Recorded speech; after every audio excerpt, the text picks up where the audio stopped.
Michael Saylor just sold some of his stock MSTR to build a cash reserve. Strategy has been in the news again, this time not for building a huge Bitcoin reserve, but for building a $1.44 billion cash reserve. Strategy has always been hit with a lot of critics and people saying, oh, it's a Ponzi scheme, it's a house of cards, it's all going to come falling down eventually when they don't have enough money to pay their dividends, or when Bitcoin crashes, what are they going to do?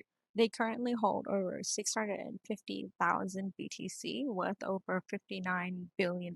But they also have obligations like dividends they need to pay and interest on their debt, which is around something like $800 million a year, or around 2.2 million a day. There's always been critics that say, hey, what happens if Bitcoin crashes? What are you going to do? You'll be forced to sell your Bitcoin. Once they can't pay their dividend, they go into a debt spiral.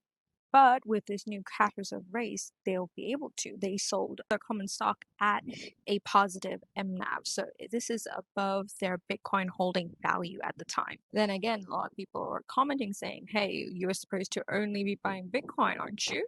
Now, with this new cash reserve, they're in a much better position. They actually have over 21 months worth of cash in order to pay their debts and all their obligations. They're cool. They're just sitting there with their Bitcoin now. Strategy has always been an innovator within the Bitcoin treasury space. They were the first, and a lot of what they do might not sound traditional to some investors, but for people who are invested in the long-term vision of a company that holds over 650,000 Bitcoin or even more, then it makes sense that they are willing to create a system which allows them to hold long term, not worry about obligation, debts, and payments, and be able to ride Bitcoin through for the next 2 years.